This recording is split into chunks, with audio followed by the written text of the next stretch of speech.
Hello my dear friends, कैसे आप लोग। सभी को हैप्पी न्यू ईयर पूरा एकदम दिलो दिमाग से। तो हमारे प्यारे दोस्त, आज जो है हैप्पी न्यू ईयर के शुभ अवसर पर मैं क्लास 12th में जो फिजिक्स का जो पूछा जाता है वो मैं आप लोगों के लिए लेकर के आया हूँ। तो सबसे पहले नंबर बात, आप लोगों को मैं विश करना चाहता हूँ क्या चीज़ से, तो वो 15 मोस्ट इम्पोर्टेंट 2 नंबरिया फिजिक्स से, जो कि आप लोगों को इस वीडियो से 10 नंबर एकदम फिक्स होने वाला है। ठीक है, तो आप लोगों को जो है टोटल मैं 60 देने वाला हूँ। 15 को जो मैं पहले से बताया हूँ उसका जो है, ठीक है, उसका जो है वीडियो डिस्क्रिप्शन में दे दिया गया है, और लॉन्ग क्वेश्चन आंसर का वीडियो डिस्क्रिप्शन में दे दिया गया है, और केमिस्ट्री का भी आप लोगों को डिस्क्रिप्शन में दे दिया गया है। और ये जो मैं अभी 15 को बताऊंगा, इसमें से आप लोगों को 5 को एग्जाम हॉल में देखने को 100% मिलेगा। यदि आप लोगों ने इसे छोड़ दिया तो मेरे भाई बहुत बड़ा भूल कीजिएगा। इसलिए हैप्पी न्यू ईयर के डे आप लोग एकदम पूरा से एकदम नज़र गड़ाए रखे और देखते रहे, तो गर्दा छुड़ा देंगे हम लोग। ठीक है, चलिए तो हम लोग यहाँ पर हम लोग चलते हैं आज 16 नंबर से। 15 तक मैं करा दिया हूँ 16 नंबर से, और आप लोगों को मैं एक विश्वास दिलाता हूँ कि यही सब ऑब्जेक्टिव आप लोग सब्जेक्टिव क्वेश्चन आंसर जो एग्जाम हॉल में पूछेगा। तो चलिए मेरे भाई, ज़्यादा नहीं बहस करते हुए आगे की ओर बढ़ जाते हैं, क्योंकि मेरा हर साल मैं 60 को देता हूँ आप लोग को 2 नंबर, या हर दिन मतलब मेरा हर साल का रिकॉर्ड है 60 देता हूँ, जिसमें से आप लोगों को एग्जाम हॉल में 15 से 20 को टक्कर देता है। बनाना कितना है, तो 10 ही बनाना पड़ता है 2 नंबर या एकदम। तो देखिए, पृथ्वी के चुंबकीय तत्व से आप क्या समझते हैं, तो ध्यान से सुनिएगा। पृथ्वी के किसी स्थान पर चुंबकीय क्षेत्र के परिमाण एवं दिशा का पूर्ण ज्ञान जिन राशियों से प्राप्त होता है उन्हें उस स्थान पर पृथ्वी का चुंबकीय तत्व कहते हैं। तो चलिए मेरे भाई, ये स्क्रीनशॉट ले लीजिए। ठीक है, चलिए फटाफट आप लोगों को केवल मैं ये स्क्रीनशॉट लेवाने के लिए आया हूँ। चलिए आगे की ओर। ये तत्व निम्न है, कौन कौन है, तो दिक्पात, नति या नमन, पृथ्वी का चुंबकीय क्षेत्र का क्षैतिज घटक। चलिए एकदम खत्म हो गया ये। चलिए आप लोगों को ये खत्म हो गया, एक क्वेश्चन क्लियर। तो एक क्वेश्चन का आप लोग स्क्रीनशॉट ले लीजिए फटाक से एकदम। चलिए मेरे भाई, 16 नंबर क्वेश्चन आप लोग को तैयार हो गया है। अब 17 नंबर में क्या कह रहा है, इसे ध्यान दीजिए। विद्युत चुंबकीय तरंगों की विशेषता को बताए। तो सबसे पहले नंबर देखिए, विद्युत चुंबकीय तरंगों की विशेषता। विद्युत चुंबकीय तरंग एक अनुप्रस्थ तरंग है। ठीक है, ठीक है, जिसके विद्युत क्षेत्र ई वेक्टर तथा बी वेक्टर परस्पर लंबवत होता है। यानी कि ऑब्जेक्टिव में पूछता है कि कितने डिग्री के कोण पर आता है विद्युत में चुंबकीय, तो 90 डिग्री की, याद रखिएगा। चलिए आगे की ओर। दूसरा नंबर में क्या करा कि निर्वात में यह तरंग बिना किसी परिवर्तन के एक निश्चित चाल से गमन करती है। यानी कि सूर्य का प्रकाश सबसे अच्छा चाल कहाँ आता है, निर्वात में। तो विद्युत चुंबकीय तरंग जो है, सूर्य का प्रकाश क्या है, एक प्रकार का विद्युत चुंबकीय तरंग ही है। तो चलिए मेरे भाई, इसका भी आप लोग स्क्रीनशॉट ले लेंगे फटाक से मेरे भाई। आप लोगों के लिए मैं लाया हूँ ये। ठीक है, बहुत मेहनत लगा है इसे तैयार करने में। चलिए आगे की ओर हम लोग बढ़ते हैं। 17 हो गया, अब 18 में हम लोग चलते हैं। बहुत आसान क्वेश्चन है मेरे भाई, और यही सब इस बार जो है पूछेगा। क्रांतिक कोण से आप क्या समझते हैं, तो जब प्रकाश की किरण सघन माध्यम से विरल माध्यम में अपवर्तित होता है, जब प्रकाश की किरण सघन माध्यम से विरल माध्यम में अपवर्तित होता है, तो 90 डिग्री के कोण पर 90 डिग्री अपवर्तन कोण के संगत के अपतन को दोनों माध्यमों आपतन कोण दोनों माध्यमों के बीच का क्रांतिक कोण को कहते हैं। मतलब कि को क्रांतिक कोण कहते हैं। ठीक है, बीच का क्रांतिक कोण कहते हैं। ठीक है मेरा भाई, एकदम फिर से समझिए। जब प्रकाश की किरण सघन माध्यम से विरल माध्यम में मतलब अपवर्तित होगा, यानी कि आएगा, तो वो जो 90 डिग्री का जो एंगल बनाएगा आपतन कोण के साथ, संगत मतलब साथ, तो वही आपतन कोण दोनों माध्यमों के बीच के क्रांतिक कोण कहलाता है। ठीक है, चलिए आगे की ओर। थोड़ा सा ऑब्जेक्टिव टाइप के पूछता है ये वाला, ध्यान दीजिएगा। इसका मान माध्यमों के किसी युग्म के लिए नियत होता है। इसका मान जो है, कोई भी माध्यम हो उसके युग्म के लिए नियत होता है, मतलब जैसे का तैसे होता है। तो चलिए 18 का भी आप लोग स्क्रीनशॉट ले लेंगे, अपने अपने कॉपी में जरूर लिखिएगा मेरे भाई। ठीक है, हाँ, PDF के चक्कर में ना रहे। हाँ मेरे भाई, आप लोगों को बस मैं कह रहा हूँ ना, आप लोग पूरा देखिए, समझ गए ना। हाँ, बाद में ये मत कहिए कि सर हमको ये छूट गया वो छूट गया है, बाद में भैया हम सुनने वाला नहीं है। क्योंकि हैप्पी न्यू ईयर मेरे भाई, हैप्पी रहिए, कोई भी चीज़ को पूरा से पढ़िए। 60 को ना मैं दे रहा हूँ, और सर जो है पूरा गाइड रटवाते हैं। मैं 60 को कह रहा हूँ ना, दोनों 60 को रट लीजिए, बात खत्म है। क्या करें, पतले प्रिज्म से उत्पन्न विचलन से आप क्या समझते हैं, प्रकाश का वर्ण विक्षेपण क्या है। तो ध्यान से सुनिएगा, पतले प्रिज्म के लिए प्रिज्म कोण तथा न्यूनतम विचलन डेल्टा एम का मान बहुत कम होता है, ठीक है। अतः अतः कोनों के छोटे होने, ठीक है, कोनों के, ठीक है मेरे भाई, कोनों के छोटे होने से साइन थीटा का मान थीटा के बराबर मानने पर, तो थीटा के बराबर मानने पर क्या हो जाएगा, देखिए म्यू बराबर आप लोग को ये हो जाएगा। फिर उसके बाद आप लोग कैलकुलेशन के तो इसे कट जाएगा, तो आप लोग को ये आ जाएगा। फिर ये आ गया तो आप लोग देखते हैं क्रॉस गुना कीजिएगा, तो म्यू ए बराबर ए प्लस डेल्टा एम। फिर डेल्टा एम के बराबर आप यहाँ पर निकालिएगा, तो डेल्टा एम जैसे का तैसे, तो इधर प्लस में तो इधर माइनस में। अब ए कॉमन हो जाएगा, तो ए को कॉमन करें म्यू माइनस वन, यानी कि आप लोग जानबे करते हैं कि जे अपवर्तनांक आप लोगों को पूछता है, ये आप लोगों को कभी n माइनस वन का पूछता है, कभी म्यू माइनस वन का ऑब्जेक्टिव में पूछता है। चलिए अपवर्तन के लिए, ठीक है। चलिए आगे की ओर हम लोग बढ़ते हैं। उससे बढ़ने से पहले आप लोग इसका स्क्रीनशॉट ले लेंगे मेरे भाई, ठीक है। चलिए इसका भी स्क्रीनशॉट ले लीजिए फटाक से बार। चलिए मेरे भाई सभी आप लोग स्क्रीनशॉट ले लिए होंगे, हमें पूरा आशा है और पूरा भरोसा है। तो चलिए आगे जो अखनी 30 तक कराना है, कितना तक, 30 अखनी बचा हुआ है। तो 30 तक जाने से पहले मैं आप लोग को एक बात बताना चाहता हूं कि आप लोग जो मैं एक वेबसाइट बनवाया हूं उस पर एक बार गोइंग होइएगा। तो चलिए मैं बताता हूँ कहाँ पर गोइंग होना है। सो हाँ, तो मेरे प्यारे लाल एवं सुंदर लाल, अरे भैया देखिए यहाँ पर आना है गूगल पर, कहना है गूगल प्रभु स्टडी सिलेबस प्रवीण कुमार लिखना है। क्या लिखना है, गूगल प्रभु स्टडी सिलेबस प्रवीण कुमार, एकदम इस पर क्लिक कर देना है। और आप लोगों को यहाँ पर जो है हर चीज़ यहाँ पर डाला गया है आप लोगों के लिए, ठीक है। हर चीज़ जो चीज़ आप लोग को खोजना है आईएससी के लिए, सभी चीज़ यहाँ पर आप लोगों को प्रोवाइड करा दिया गया है। एकदम आईएससी आप लोगों के लिए स्पेशल मैं चला रहा हूँ एकदम, ठीक है। ये साइंस के लिए स्पेशल है। आप लोग यहाँ पर आइए, खोलिए, ठीक है। थोड़ा सा यहाँ पर इंस्टॉल दे दिया भैया, प्रचार दे दिया। हाँ चलिए प्रचार को हम हटाते हैं। चलिए अब यहाँ पर देखिए हमारा प्यारलाल, प्यारलाल, और बिहार बोर्ड की 12th हिंदी का सब्जेक्टिव क्वेश्चन आंसर यहाँ पर डाला जा रहा है, ठीक है। मोस्ट इंपॉर्टेंट डाला गया, जो भी डाला गया इस बार पूछने वाला है, 2 नंबर वाला है। उसका आप लोग को समरी उमरी सब चीज़ यहाँ पर डाला जाएगा, मतलब समझते हैं ना। हाँ, लेखुक पत्र लेखन सभी चीज़ यहाँ पर डाल दिया जाएगा। उसका देखिए बायोलॉजी का, उसके बाद आप लोग को रूटीन भी यहाँ पर डाला हुआ है, रूटीन भी आप लोग देख सकते हैं। उसका बिहार बोर्ड 12th इंग्लिश का जो है आप लोग को सब्जेक्टिव क्वेश्चन आंसर यहाँ 2022 में जो पूछने वाला है सो डाला गया है, ठीक है। यहाँ पर आप लोग देख सकते हैं एकदम पूरा गर्दा होल है मेरे भाई, एकदम गर्दा ले लीजिए सब्जेक्टिव क्वेश्चन आंसर, एकदम इससे बाहर आने वाला नहीं है, ठीक है। तो आप लोग समझ गए हैं कि स्टडी सिलेबस प्रवीण कुमार पर सभी चीज़ आप लोग को देखिए टिप करके देख लीजिए एकदम ईस्वी के साथ। ऐसे ऑब्जेक्टिव जो है मेरे भाई कब पूछा गया, कौन सा ऑब्जेक्टिव, सभी चीज़ यहाँ पर डाला गया है ना। हर चीज़ यहाँ पर आप लोग को प्रोवाइड करा दिया गया है। तो यहाँ पर आप लोग एक बार जरूर विजिट करें। यहाँ पर वही चीज़ आप लोगों को तैयारी कराया जा रहा है जो कि एग्जाम हॉल के दृष्टि से एकदम पूछा जाएगा। सो ही इस पर बहुत ही जल्द आप लोग को इंग्लिश का जो है डला ही गया है, हिंदी का भी ऑल सब्जेक्टिव क्वेश्चन आंसर, और यहाँ पर डेली क्यूज भी होगा। क्या डेली क्यूज आप लोग यहाँ पर आकर के करेंगे, कहाँ पर, यहाँ पर डेली क्यूज है, कहाँ पर दे दिया डेली क्यूज, यहाँ डेली टेस्ट में आप लोग आइएगा और टेस्ट सीरीज इसमें चलेगा आप लोगों के लिए, ठीक है। तो टेस्ट सीरीज में भी आप लोग को जो है कोई भी चीज़ का पीडीएफ वगैरह है, और यहाँ पर टेस्ट सीरीज भी चलेगा, आप लोगों को चिंता ना करें, ठीक है। तो चलिए हम लोग जहाँ थे वहीं पर पहुँचते हैं, ज़्यादा देरी नहीं करते हुए। स्टडी सिलेबस प्रवीण कुमार याद रखिएगा गूगल पर। हाँ तो चलिए हमारे प्यारे लाल यहाँ पर हम लोग आ गए फिर से कि प्रकाश का वर्ण विक्षेपण क्षमता किसे कहते हैं। बहुत इंपॉर्टेंट मेरे भाई, ठीक है।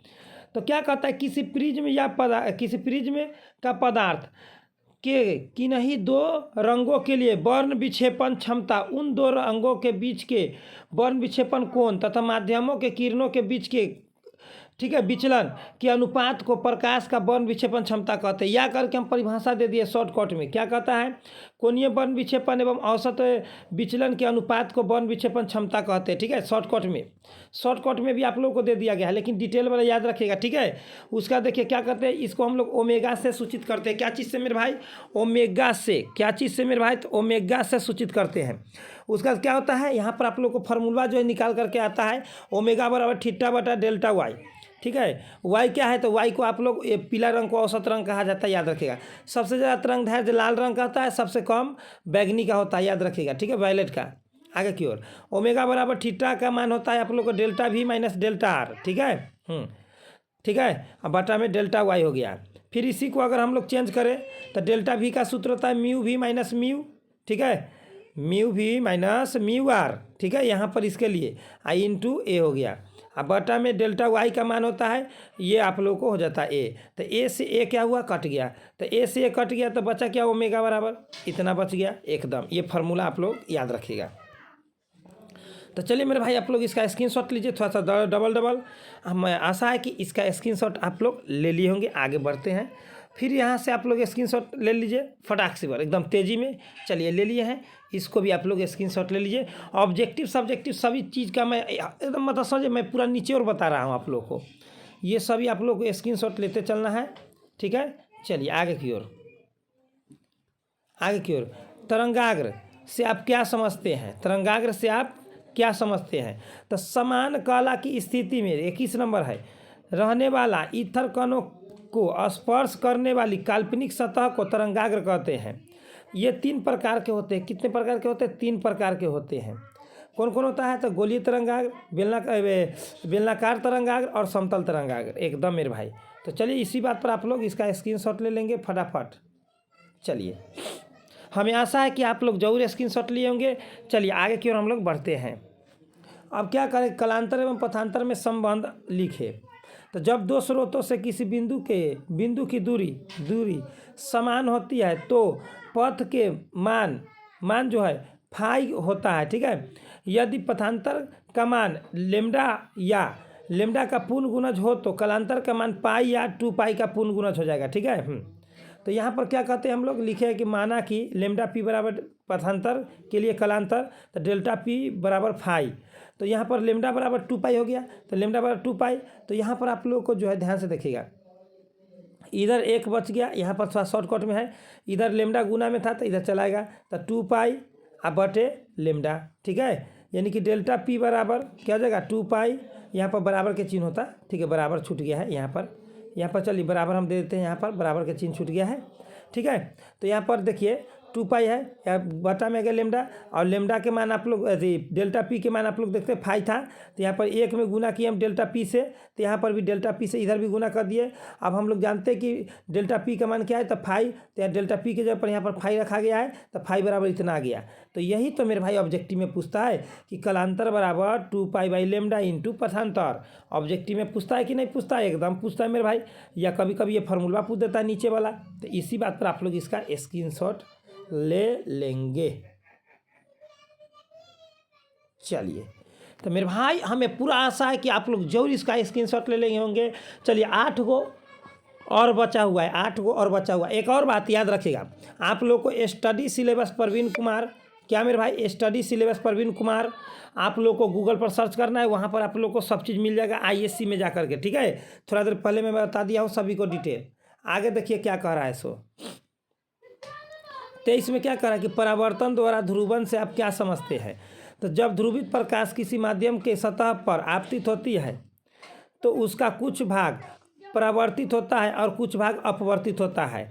फिर उसका देखिए ध्यान से देखिए क्या कर रहा है कि क्रिस्टल प्लेट से जांचने से यह पाया गया कि परावर्तन प्रकाश आंशिक रूप से समतुल्य, ठीक है, समतल ध्रुवित होता है, आंशिक रूप से समतल ध्रुवित है। इसकी आपतन कोण पर भी निर्भर करता है, ठीक है। और ऐसे आपतन कोण जिसके लिए परावर्तित प्रकाश पूर्णतः ध्रुवित होता है तो उसे परावर्तन द्वारा ध्रुवन कहते हैं, एकदम परावर्तन द्वारा ध्रुवन कहते हैं। चलिए इसका स्क्रीनशॉट ले लेंगे मेरे भाई फटाफट, कहीं पर आप लोगों को समझने में दिक्कत नहीं होना चाहिए। चलिए फटाफट आप लोग ले लेंगे। आगे की ओर मेरे भाई, आगे की ओर तेजी में एकदम। क्या करें, चुंबकशीलता से आप क्या समझते हैं। तो चुंबकशीलता से आप क्या समझते हैं, तो किसी चुंबकीय पदार्थ की चुंबकशीलता पदार्थ में उत्पन्न कुल चुंबकीय क्षेत्र बी वेक्टर तथा चुंबकीय तीव्रता H के अनुपात के बराबर होता है। तो चुंबकशीलता को म्यू से सूचित करते थे, म्यू बराबर बी बटे एच। तो बी भी सदिश राशि H भी सही है। तो 2 सदिश राशि का एक जो नियतांक होता है म्यू, वो अदिश राशि होता है। चुंबकशीलता हो गया अदिश राशि। और म्यू नोट का मान आप लोगों के बाद जानते हैं, म्यू नोट का मान क्या होता है 4 पाई, ठीक है, गुने 10 के पावर -7 हेनरी मीटर इनवर्स, ठीक है। हाँ चलिए आगे की ओर। तो इसका आप लोग स्क्रीनशॉट ले लेंगे। हमें सबसे एकदम आशा है कि आप लोग जरूर स्क्रीनशॉट लेते होंगे और कॉपी में लिखते होंगे। चलिए आप लोग को अगला क्वेश्चन में हम लोग ले चलते हैं। आगे देखिए 25 नंबर, कितना नंबर 25 नंबर क्या कर रहा है, इसमें दो ही अंतर लिखना है आप लोगों को। प्रतिचुंबकीय या अनुचुंबकीय में पूछेगा, चाहे अनुचुंबकीय चाहे लौहचुंबकीय चाहे प्रतिचुंबकीय या लौहचुंबकीय पूछेगा। हम तीनों उठा करके ले आए हैं। और यहाँ पर 5 नंबरिया में पूछेगा तो 5 को लिखना पड़ता है, लेकिन हम 2 नंबरिया में लाए तो 3 को। तो ध्यान से सुनिएगा, प्रतिचुंबकीय पदार्थ ठोस, द्रव, गैस तीनों अवस्था में होगा, ठीक है। जैसे सोना, चांदी, जल, हवा सब चीज़ हो जाएगा, ठीक है। आगे की ओर अनुचुंबकीय पदार्थ जो है तीनों अवस्था में पाया जाता है, ये भी। तो यहाँ पर भी आप लोग को जब प्लेटिनम, मैग्नीज, ऑस्मियम और ऑक्सीजन ये सभी हो जाएगा। लौह अयस्क, ठीक है, लौह लवण के घोल। और लौह चुंबकीय पदार्थ में केवल ठोस पदार्थ या रवेदार होता है, ठोस क्रिस्टल या ठोस पदार्थ या ठोस रवेदार होता है एकदम। तो कौन कौन होता है, तो लोहा, कोबाल्ट, निकेल, गैडमियम, ठीक है, और इन सभी का मिश्र धातु, ठीक है, धातु, हाँ मिश्र धातु। चलिए आगे की ओर हम लोग बढ़ते हैं। ऑब्जेक्टिव में इसमें से बहुत पूछता है, ठीक है, ऑब्जेक्टिव में से आप लोगों को। प्रतिचुंबकीय पदार्थ का में शैथिल्य प्रदर्शित नहीं करता है। ऑब्जेक्टिव में पूछता है ये वाला, शैथिल्य प्रदर्शित कौन नहीं करता है, तो प्रतिचुंबकीय पदार्थ। अनुचुंबकीय पदार्थ जो है शैथिल्य प्रदर्शित ये भी नहीं करता है। तो कौन करता है, तो लौह चुंबकीय पदार्थ जो है शैथिल्य प्रदर्शित करता है, यानी कि लोहा, कोबाल्ट, निकेल, गैडमियम, इसका लोहा सके जितना लौह चुंबकीय पदार्थ का जो मिश्रण है वो सभी लौह चुंबकीय प्रदर्शित करेगा। ऑब्जेक्टिव में पूछता है, याद रखिएगा, ऑब्जेक्टिव में पूछता है। प्रतिचुंबकीय पदार्थ में मर्क्यूरी क्यूरी बिंदु नहीं होता है, जबकि अनुचुंबकीय में भी क्यूरी बिंदु नहीं होता है, यानी कि लौह चुंबकीय में क्यूरी बिंदु होता है। याद रखिएगा मेरे भाई, यही सब ऑब्जेक्टिव में भी पूछता है। चलिए इसका आप लोग पैंट शॉट कहते हैं भैया, इसका आप लोग स्क्रीनशॉट ले लेंगे। एकदम हैप्पी न्यू ईयर के एकदम शुभ अवसर पर एकदम मेरे प्यारे लाल, अगर आप लोगों को अच्छा लग रहा हो तो मेरे भाई बिना लाइक कहले आप लोग ठोक दीजिए, बिना कहे सुने आप लोग लाइक ठोक सकते हैं अगर आप लोग को इच्छा होगा तो। हाँ मेरे भाई, आप लोगों के लिए मैं बहुत इंपॉर्टेंट बात ला रहा हूँ, और केमिस्ट्री का टोटल एक ही वीडियो में मैं ला रहा हूँ। 5 नंबर वाला टोटल ला रहा हूँ एक ही वीडियो में। चलिए आगे की ओर हम लोग बढ़ जाते हैं। आगे क्या करें मेरे भाई, क्या करें, आवर्धन क्षमता को समझाए, आवर्धन क्षमता को समझाए फटाफट। तो स्पर्श दृष्टि की न्यूनतम दूरी पर स्थित वस्तु द्वारा आँख पर स्थानांतरण कोण तथा उसी फोकस दूरी पर प्रतिबिंब द्वारा स्थानांतरण कोण बीटा, ठीक है। आप मतलब कि जे मतलब क्या का आँख पर रहेगा से अल्फा, और उसी दूरी पर प्रतिबिंब द्वारा जो बनेगा सो जाएगा बीटा। तो एम आवर्धन क्षमता को हम लोग कहते हैं एम बराबर बीटा बटे अल्फा, ठीक है। फिर क्या कहता है, बीटा तथा अल्फा का मान बहुत बहुत छोटा हो तो इसे रेडियन में व्यक्त करने पर, तो एगो tan बीटा एगो tan अल्फा, तो इसका आवर्धन क्षमता क्या निकल कर क्या गया, एम बराबर tan बीटा बटा tan अल्फा। एकदम मेरे भाई याद रखिएगा फार्मूला, एकदम फार्मूला याद रखिएगा। अब आगे देखिए, 1 मिनट स्क्रीनशॉट आप लोग ले लीजिए मेरे भाई। आप लोग हमारे प्यारलाल और सुंदरलाल है भैया, एकदम आप लोग को मैं बता रहा हूँ स्टडी सिलेबस प्रवीण कुमार। आप लोग गूगल पर एक बार जरूर सर्च कीजिएगा उसको, ठीक है। एकदम 100% वहाँ पर आप लोग को सभी चीज़ डाला जा रहा है रेगुलरली रूप में, एकदम गर्दा कर दीजिए, गर्दा। चलिए स्क्रीनशॉट आप लोग ले लिए होंगे, हमें पूरा आशा है। अब क्या कहें, नेत्र दृष्टि दोष को मतलब समझाने के लिए, तो जैसे आप लोग को एग्जाम हॉल में देगा कि निकट दृष्टि दोष कैसे उत्पन्न होता है, तो नेत्र गोलक का लंबा हो जाना, ठीक है, और नेत्र लेंस की फोकस का मान घट जाना, एगो हो गया निकट दृष्टि दोष का दोष हो गया, ठीक है। दूसरा में दूरदृष्टि का है, तो नेत्र गोलक का छोटा हो जाना, इसमें लंबा हो जाता है, इसमें छोटा हो जाता है, इसमें जो फोकस का मान घट जाता है, इसमें फोकस का मान बढ़ जाता है, ठीक है। याद रखिए, निकट में लंबा हो जाता है और घट जाता है, फोकस का मान घट जाता है निकट में, और दूर दृष्टि में नेत्र गोलक छोटा हो जाता है और आप लोग याद रखिएगा फोकस का मान बढ़ जाता है। चलिए आप लोग एकदम क्लियर हो गए। आगे की ओर हम बढ़ते, अगला दोष में क्या करा, जरा दृष्टि दोष या जरा दर्शिता दोष। तो यहाँ पर देखिए इसको में हम लोग करते हैं, यह दृष्टि दोष प्राय बुढ़ापे में उत्पन्न होता है। बुढ़ापे में नेत्र लेंस की लचक कम हो जाती है, जिसके कारण समंजन क्षमता घट जाती है, एगो कारण। दूसरा कारण, इस दोष में बाइफोकल लेंस का उपयोग किया जाता है। चलिए एकदम कारण लिखना था। चलिए इसका आप लोग स्क्रीनशॉट ले लीजिए यहीं पर।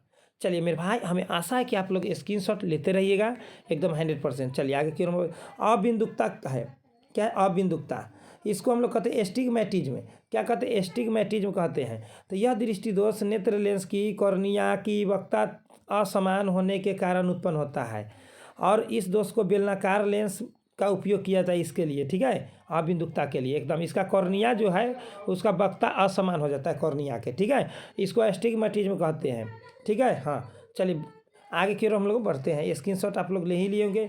29 नंबर, क्या करें? संपर्कित लेंसों से आप क्या समझते हैं?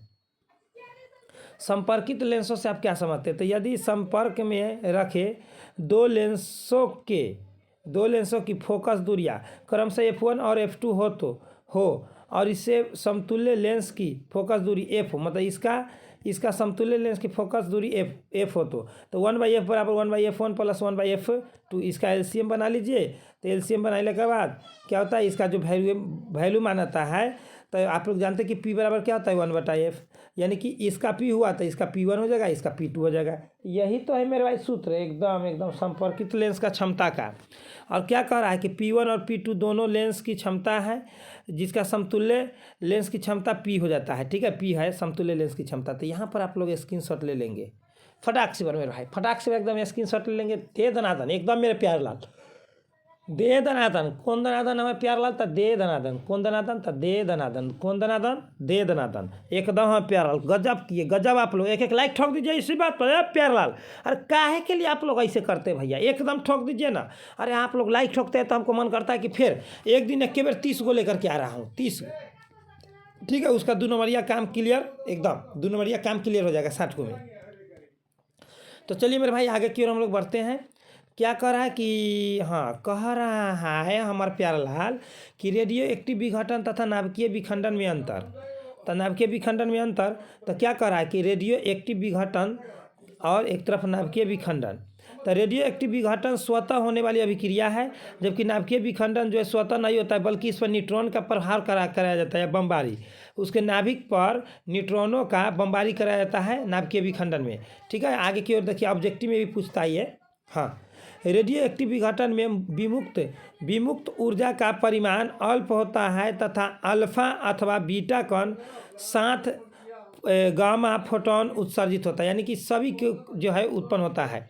अब आगे देखिए मेरे भाई कि नाभिकीय विखंडन में न्यूट्रॉन के बमबारी से नाभिक लगभग 2 बराबर टुकड़ों में बढ़ जाता है या टूट जाता है तथा प्रचंड ऊर्जा के साथ तीव्रगामी न्यूट्रॉन भी विमुक्त होता है, एकदम प्रचंड ऊर्जा के साथ एकदम मेरे भाई। चलिए आगे की ओर, आगे देखिए क्या कर रहा है 3 नंबर में। ऐसे 2 गो लिखना है 2 नंबरिया में एग्जाम में, लेकिन हम 3 गो लिखा दिए याद करने के लिए।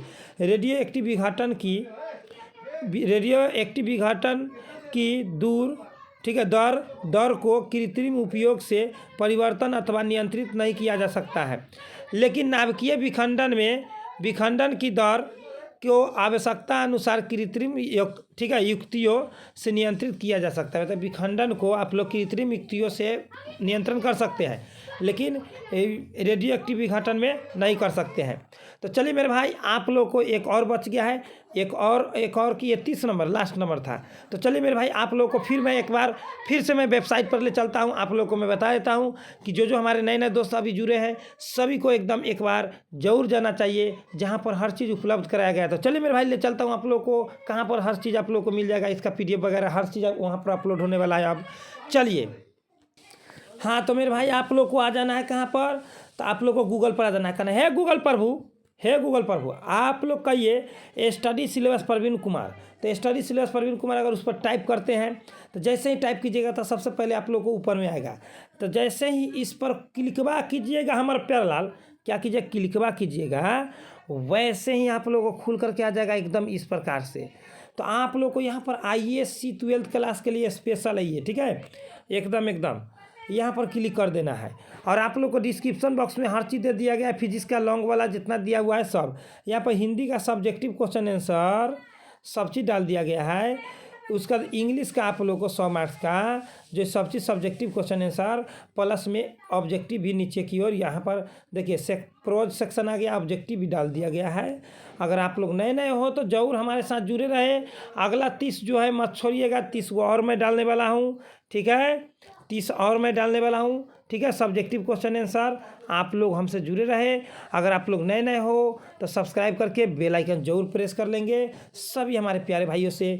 और यहाँ पर स्टडी सिलेबस प्रवीण कुमार पर गूगल पर एक बार जरूर आइए, एकदम 100% यहाँ पर आप लोग को भी एकदम डेली क्यूज भी आप लोगों को अब चलेगा। चलिए मेरे भाई, बेस्ट ऑफ लक। अच्छा लगा हो तो एक लाइक करें और हैप्पी न्यू ईयर का जरूर कमेंट करें सभी हमारे प्यारे भाई। और क्या चाहिए आप लोग कमेंट बॉक्स में कमेंट कीजिए।